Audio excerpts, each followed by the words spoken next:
Welcome to SpanReads, not your typical rereads podcast, a 17th Shard series where we reread the Cosmere and are giant nerds about it. Unlike the traditional reread style, we won't be going through each book chapter by chapter, but instead looking at different themes and the placement of the books within the wider Cosmere. Each SpanRead series will bring you 4 episodes, and the first 3, reactions and retrospectives, character relationships, and magic system use in the story, will be spoilers for that book and prior books in the series. Then we'll cap things off with a full spoiler Cosmere episode. Today, we are talking about the best Stormlight book, Rhythm of War. I'm Ian, and joining me is Joshua. Hi, you can call me Jofwu. And Ben. Hello, I'm also known as Overlord Jebus. And you may know me as Weiry Writer. This episode will have spoilers for The Way of Kings, Words of Radiance, Edge Dancer, Oathbringer, Dawn Shard, and Rhythm of War only, which is only all of Stormlight as of the release of this episode. Check back in a month. Yeah. No preview chapters for Wind and Truth. No preview chapters. So, having reread the best Stormlight book, what do you think? Man, it's my favorite one too. Still, after the reread, curious how Ben feels. It might be a little one-sided show here. I know you're in luck because before I reread it, it was easily my least favorite. It was like bottom of the barrel. I was like really didn't like it. Upon rereading it, I'm like, okay, it's maybe second or third. I'm like, I don't know where I put it. It's still not my top. It's still not my favorite. But my opinion has improved over the years. That's good.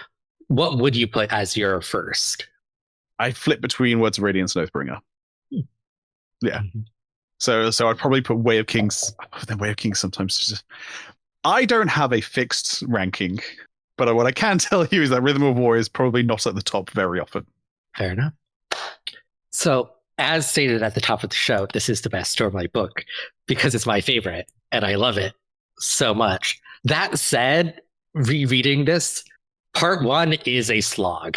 That took me a very long time. And then I got to part 2 a week ago. I'm like, I need this done by next week because we're recording. And it flew by because the rest of the book is really good. I was excited to reread it because it's been a while, and I think that helped a little bit. I don't mind the second half of part 1 actually, which ironically is like the slow part. The hard part for me is the action. There's a long action sequence that it starts with, and the problem with action sequences is they're fun like the first time you read them, and then after that it's like you know what's going to happen. There's not a lot to think about or there's not much of substance to that. It's just sort of fun. And so once you've done it so many times, it's just the same thing. But I was excited to get into the book. And so that kind of, I think, got me through that action. And then after that, I was fine. A lot of people complain about pacing in Rhythm of War. I think it's one of the best paced books. I don't like, I think that the problems a lot of people have is they're not connecting with a certain character. There's a character or two that's just not vibing with you and you can't get into it. All the character arcs are interesting to me. The stories are interesting. They're at least fine. And so being engaged with them, to me, that aside, I feel like the pacing itself moves at a pretty good rate. You have something like Kaladin's whole sequence through the middle of the book with the nodes.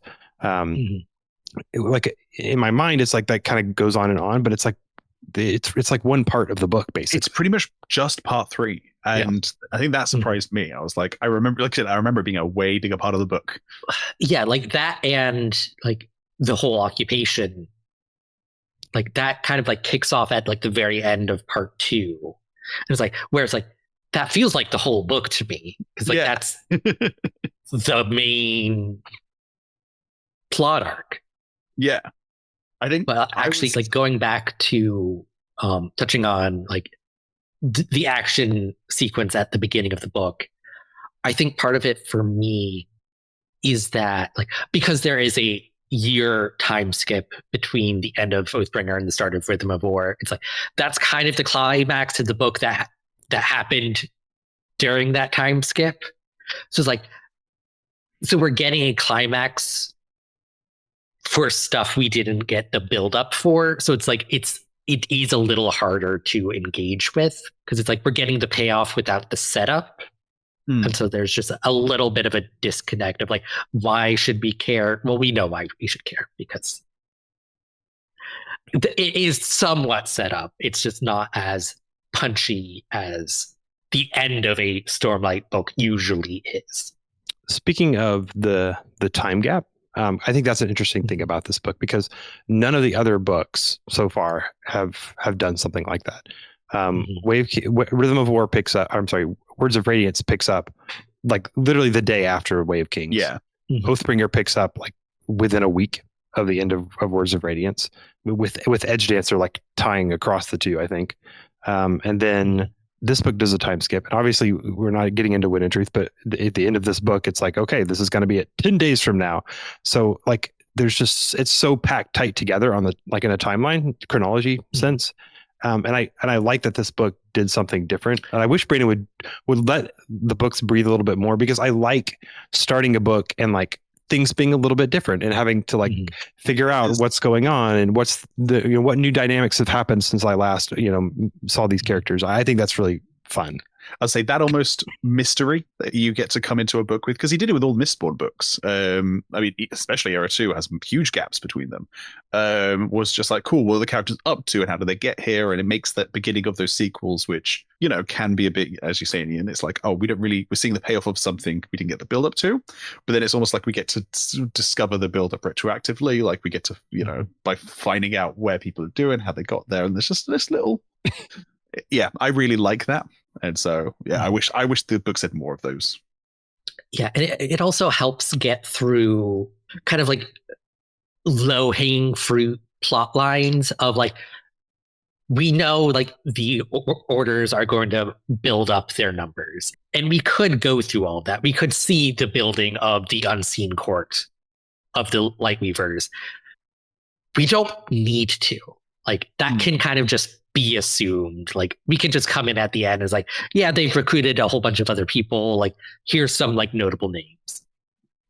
Like the Windrunners have a whole hierarchy now. Like, yeah, we knew that was going to happen. We didn't need to be there for the step by step. That's not to say that there couldn't be like a fun story to be told in that spot, you know, but at the same time, like Stormlight is trying to cover a pretty large ground, and if we have to like cover how every Order of the Knights Radiant like came together and how their crew started, like the series would go on forever. These already like the largest epic fantasy books ever printed. We don't need them to be more. We don't need them to be longer. Like I said, I do think there's cool stories to tell in that way. But yeah, it's it can be skipped over. We can imply things. It's like the dismantling of Sons of Honor. It's like, okay, yeah, we know that's what Shallan's been up to, and we just get to see the end of it. We don't need to see all the stuff leading up to that. These are epics, and epics aren't all strictly like epic in size. Like there's also like time span is usually part of that, and we get a little bit of that with like 4,500 years ago we got the prelude. But like having just time passing in the world and like seeing stuff actually changing, because it takes time for changes to happen. I don't know what I mean. You could just sign off and make all the slaves free, and it works like that, and then it's just done. Speaking of changes that have happened, one thing that's interesting to me in this book is the change in technology. The book, because the book starts off with the fourth bridge, right? They've got an airship now, whereas in previous books, like the most they had with these fabrials was the elevators, right? So and obviously Navani and fabrials is kind of a big featured thing in this book, but I don't know, I think it's interesting to see this pretty rapid development that's happened over the last year, like with technology, and it's interesting to see what that's going to do with the series going forward, and how that progression will continue. Because like it is a very Brandon-y trope of like the blending of magic and science, and not just being static in terms of development over thousands of years, like a normal fantasy book. So it's like nice seeing that in a very alien to Earth technological strain. Yeah, I like that it's so fantastical, right? Like it's not Yeah. they're not just getting, mundane real world technology. They've got this magical technology that's I don't know, it's fun. It's just fun. Yeah. It's like you can see their industrial revolution coming, but it doesn't use coal or anything like that. It uses stormlight and gems, and it's like they're on the cusp of something big here, and it's really cool to see.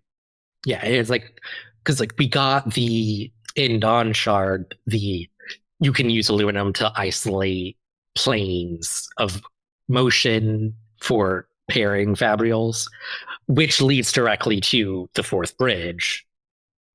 And then like we'll probably talk about this more on like the magic system episode, but like we see the first hints of like force application with like transferring the paired spread to a larger gemstone and how that's going to work. And so like it'll be interesting to see how like that gets applied to the technology, because obviously fourth bridge not exactly mass producible. No, it's a good start. Yeah. I wonder how many like people watching this are like their like eyes are glazing over, because I know that for a lot of people like it's a big struggle to get through the Navani chapters and like her research. Like if you're just I think it's fairly approachable, but if you're just not that into it, then it's a bit of a challenge. I think that's one of the things a lot of people struggle with, and I acknowledge that, but it works for me. So yeah. We've got the three of us are definitely the people who are leaning towards the loving the Navani chapters and the magic stuff in there. I'm sorry, folks. Yeah, and Navani's just a great character. Yeah, he has that really shines in this book. Absolutely shines in this book. Mm-hmm. So, what were some things you forgot about this book? I know for me, it was definitely how long the occupation actually takes place for. Yeah. I forget that Shallan and Adelin's plotline just disappears for like two of the parts. I want to say it's not in part 3 and it's not in part 5, and I'm like, they're obviously doing what they're doing, but I just forgot that they're just not present throughout the entire book. And I'd be like, when are we going back to Shallan and Adelin? Like, they've got things going on. That's a good reminder, because Rhythm of War goes back to the Way of Kings plotting structure, where it's like Kaladin is in all 5 parts, Shallan is in parts 1 and 3, and a teeny bit at the end of 5, and then Dalinar is in 2 and 4 and 5. Yeah, something like that.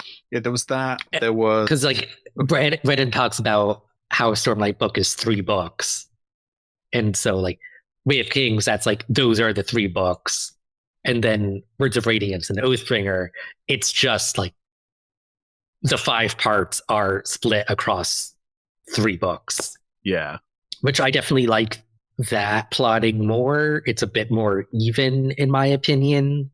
Yeah. And I think I talked about how I remembered the nodes and the occupation being a much bigger part of the book. And so that I definitely was surprised. I was like, oh, we're done with those. We've finished part 3. And I was like, oh, right, we're off to like for the final battle already. Oh, not really. I mean, not quite the final battle, but the first 2 node fights, the one in the wall, the one exposed to the outside, and the one that's in the well. They're done. And then the only one that's left is the one in the little tower of Earthir, and we know that's the climax of the book. So it's like, okay, cool, we're pretty much done with them now. And I was like, oh, I remember that being part 3 is basically like the meat of the occupation, right? And then part 4 is kind of like this very subdued, like Navani's in captivity, Kaladin's knocked out, so it's just kind of a very quiet kind of because then we switch to the courtroom drama with Shallan and Adelin as well in part 4 as well. I've got like a lot of small things that I think that I just kind of forgot how they went. So one thing was just a lot of character foreshadowing that happened in the book that I don't remember paying much attention to the first time. And so one would be Navani and her interest in Fabrials, her setup as bonding the sibling. There's a lot of that, like even just from the very beginning of the book. Downer opened the perpendicularity, and she's like interested in the rhythms that she's hearing on what's going on there. Like there's a lot of little stuff like that. Tarvangian, some really good setup for his role moving forward, taking on the Shard of Odium, and It just, I don't know, his values and how that comes into play for his character was really good. I forgot that Shallan was hunting down the Sons of Honor partly because the Ghost Bloods wanted her to. Like, I don't know why, but I just was, in my mind, it was like a thing that Dalinar, that the Coalition was like interested in because the trouble that ILI was causing. And I forgot that it was also something that Mraize wanted, which, I don't know, it just, like, there's a lot of history with Shallan and the Ghost Bloods in the time gap that I just forget that there was a lot of interactions with them, I guess, that is there. They had a couple of things that they asked her to do. I think she just rattles off a couple early on. I know it's a weird little nitpick. I don't know if this is the right time for it. But the moment that, oh my god, I can't remember which one betrays them. Vale does the needle thing with Eli. I wish that was easier. There was something there. It's Radiant. Is it Radiant? Sorry, it's the one that actually does it, which, like, that is like touched on, like, in a few. Yeah. Because it's like there's a few points where, like, Radiant, like, acts weirdly, and it's like, oh, like Radiant gets panicked because, like, Shallan is, like, thinking about it. Yeah. And it's like, and like pushes her away, kind of thing, or like tries to take over when Shallan's thinking about it. Yeah. Yeah. I wouldn't say it's foreshadowed because I don't think you could figure it out from the dots that are there. But on a reread, it's like, oh, like, that's why. That's the moment. Yeah. I just wish that moment where the needle was where Radiant secretly took over, got a needle out, stabbed Eli. I wished it was like, it's like between paragraphs it happens, you know? It's like Shallan grabs her by the arm and leads her out of the room, and it's like, okay, that's when it happens.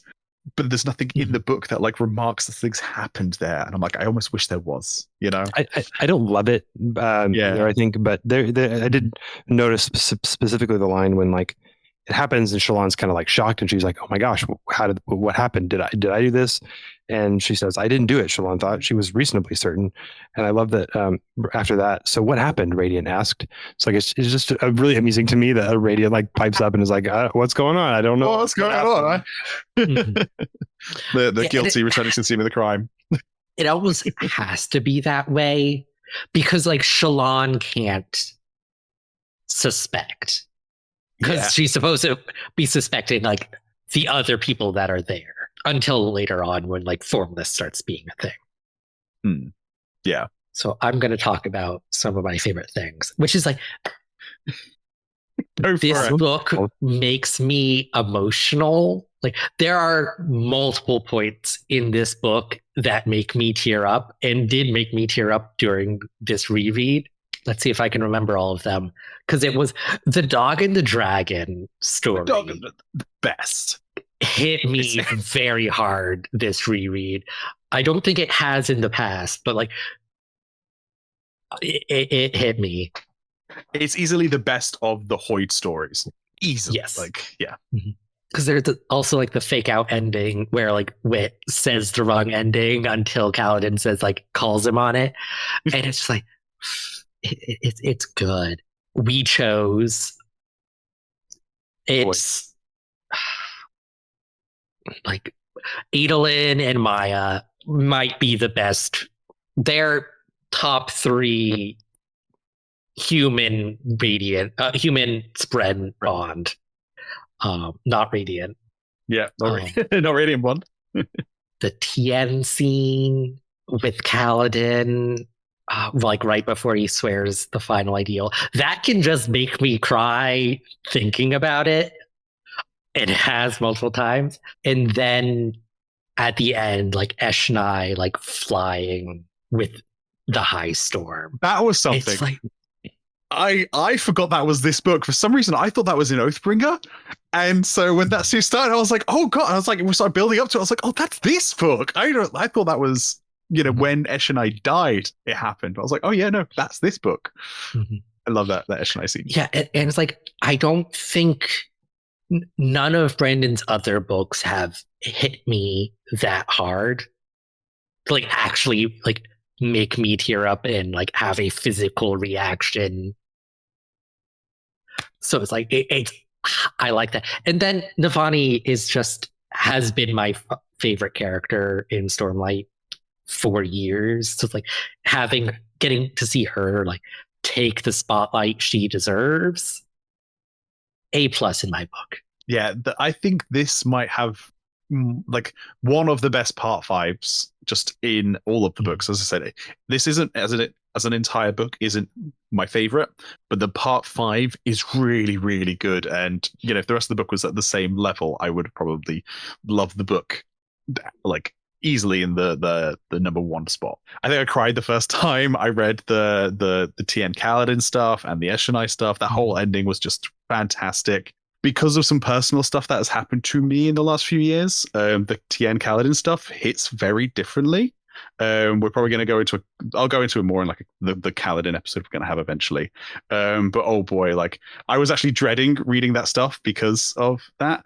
But it was fine and I enjoyed it and it was nice. So it was good. I like all those moments, really good. I would also add Leshwi's response to Venli being Arabian.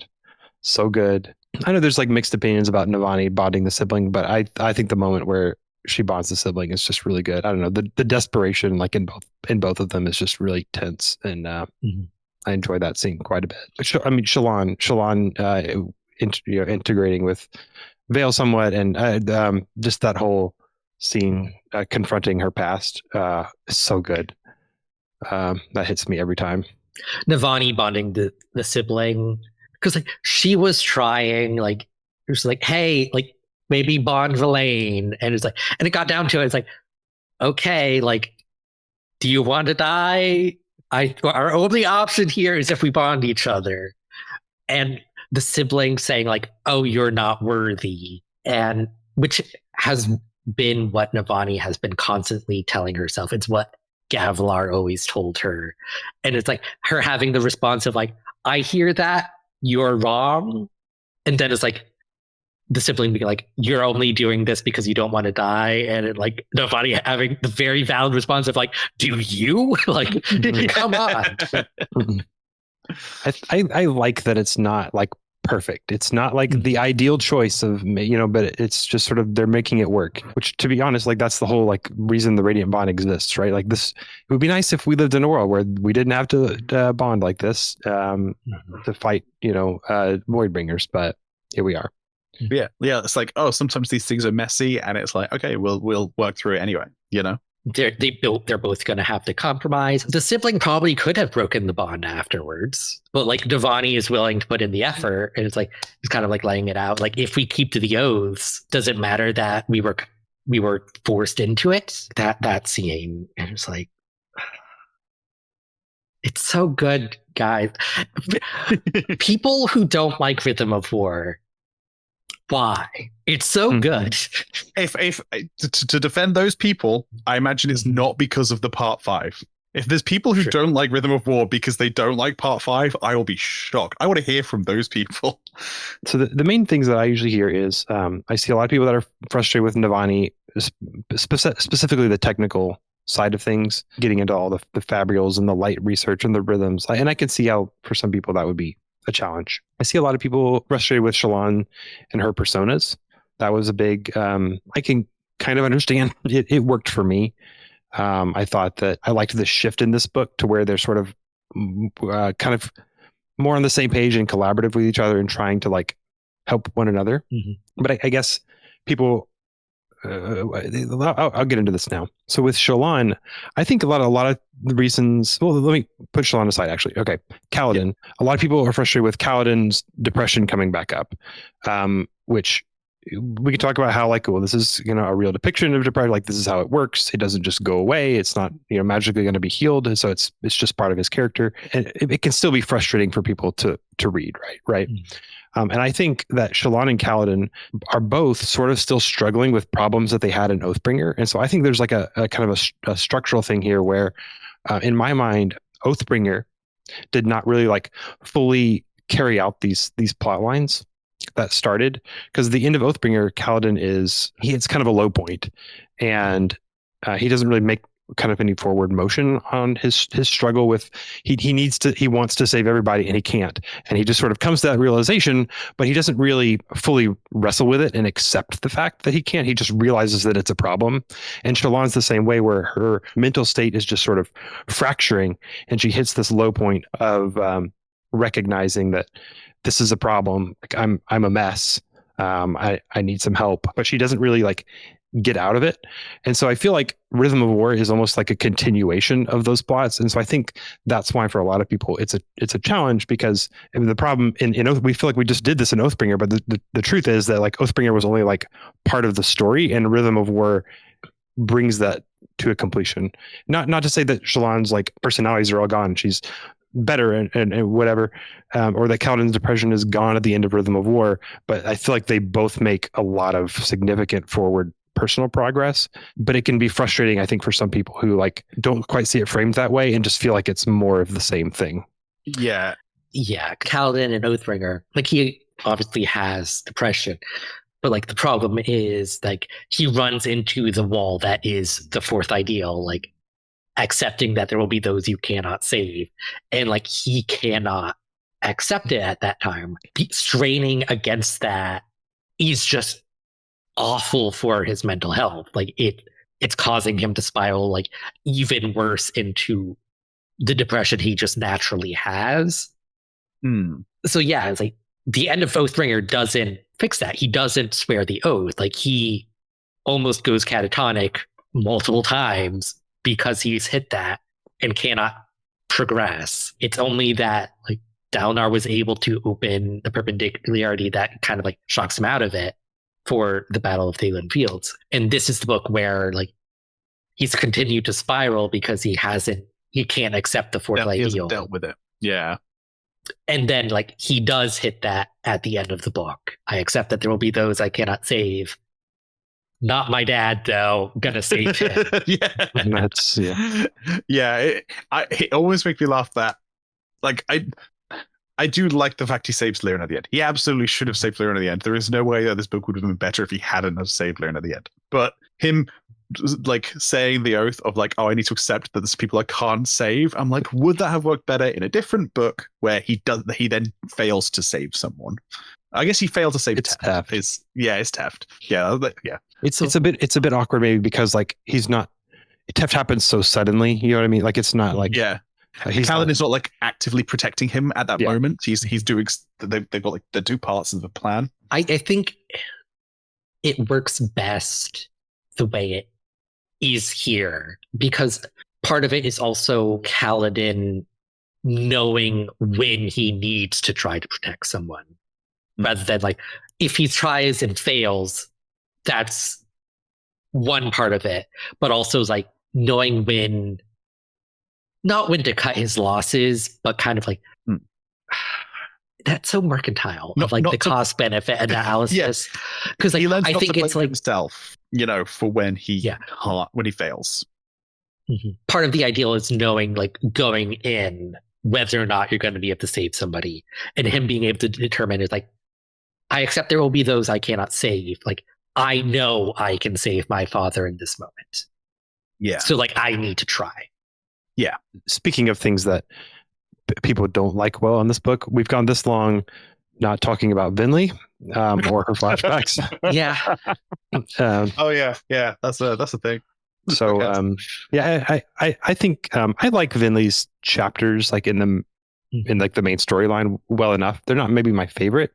I think she's outshined by some of the other characters that we spent more time with, but I like them. I like that she's a Radiant that like has some flaws. She's not always right, not always making the best decisions, not always like thinking like a very like a pure hero. So I enjoy her for that. The flashbacks are undoubtedly the weakest flashback sequence in a Stormlight book. Yeah, and so that can be tough for people. Yeah, I can agree with that. You can see the attempts to make them interesting, like introducing, oh my god, the terrorist name, Axendweth, trying to, I mean, there was some good stuff in like Gavilar stuff in there, and old Dalinar. There's not as much old Dalinar as I'd like, but then he's not really the political type to be politicking with, the Parshendi. The Venli flashback at the assassination of Gavilar. That was great. I love that one. It's just really fun to me to like have another perspective on that, and it's hers is a pretty good perspective of what was happening that night. But yeah, most of them, I mean, I think the problem is like, I think number one, I think that the listener like culture is maybe not as developed as I would have liked to see. We get a little bit of like what was going on, but it starts with the arrival of the humans. And I just don't ever feel like I got as much like immersion in like listener culture as I would have liked. There's something about their way of fighting where they just like bang drums and throw spears vaguely at each other and throw insults. I'm like, I've seen that trope before, and I'm like, I don't like that in the Reshi Islands. Yeah, I'm like, but I'm okay with the Reshi Islands. The Reshi Islands kind of makes more sense to me because they're all chill and like just hippies jumping off their big, cuddle islands. But like for the Parshendi, it never quite. In this book, it never quite worked for me, and it almost felt like it was only there so that Warform could come along and be like, no, I'm here to kill people, and that to be a big shock to Parshendi society, I think it doesn't work for me because then all of a sudden they go to war with the Alethi and they're like able to fight like real battles with no like experience. Even though Warform comes with like some innate, but it doesn't quite feel right for that this culture became the culture that the Alethi are fighting in such a short period of time. Yeah, I agree. Yeah, I want to say Brennan's talked a little bit about this, and like he brought a lot of like listener culture forward in Eshonai's like interludes in Words of Radiance. So there wasn't a ton left because like he had been planning a lot of that for the Eshonai flashbacks. Yeah.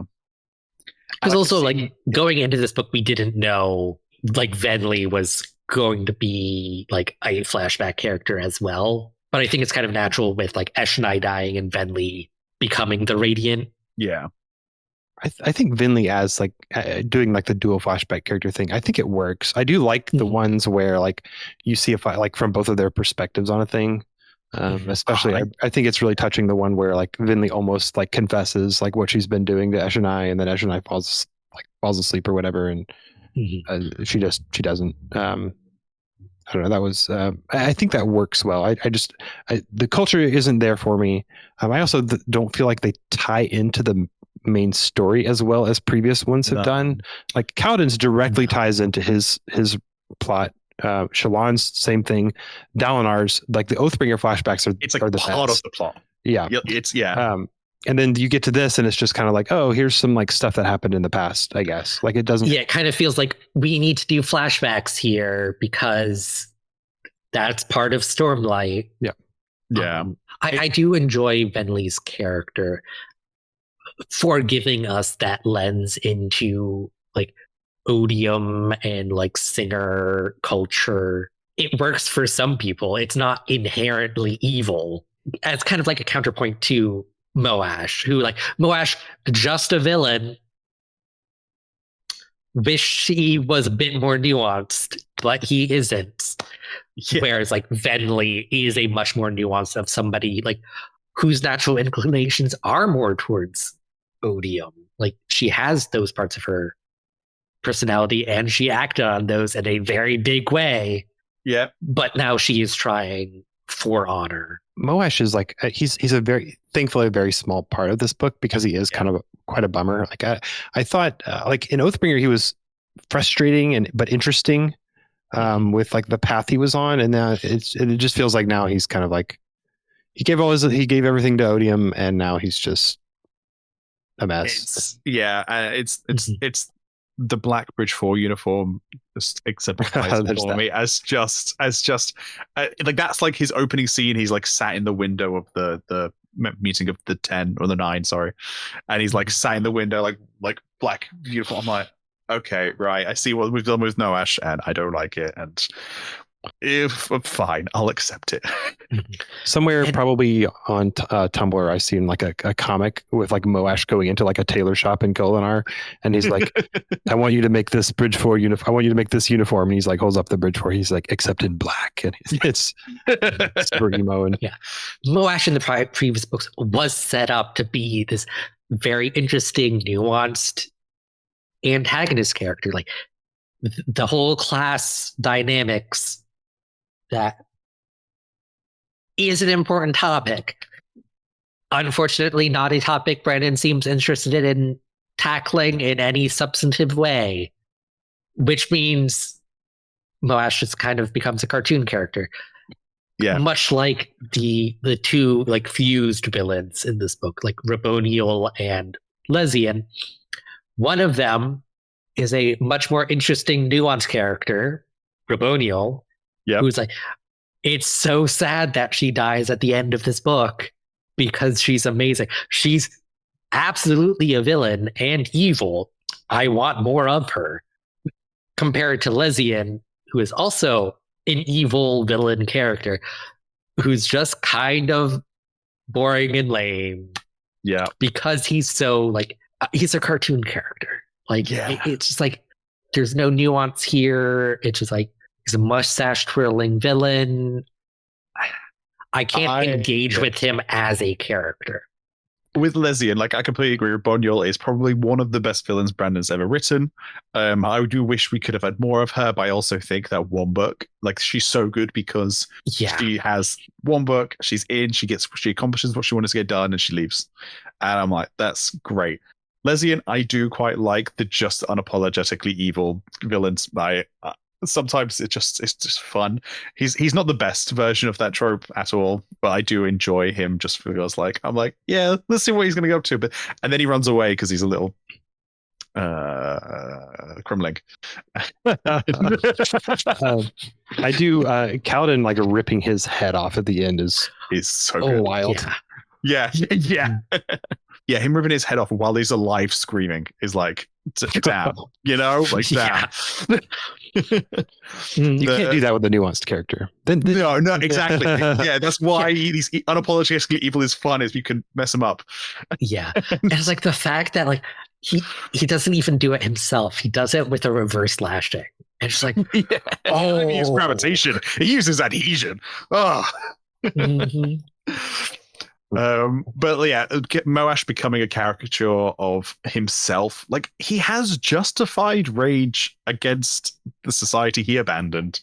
And Brandon, instead of going, let's explore that, he goes, I'm going to have the god take that away from him so he can just do evil stuff for evil stuff's sake reasons. It's like, okay, Brandon, fine. Yeah, it's like at the end of the day, Brandon does write the books Brandon wants to write. So he's not always going to engage with certain plot lines that apparently he doesn't find interesting. Yeah. So with that, we're starting to transfer a little bit more into some character discussion. So I think we'll bring this episode to a close. So thank you for watching. You can find us at 17thshard.com for all the news, discussion, theories, and fun that you could ever want. You can find us on social media, SoundCloud. You can leave us a review on iTunes. You can subscribe on YouTube, and you can also support us on Patreon. See you next time. Bye. Bye. Bye.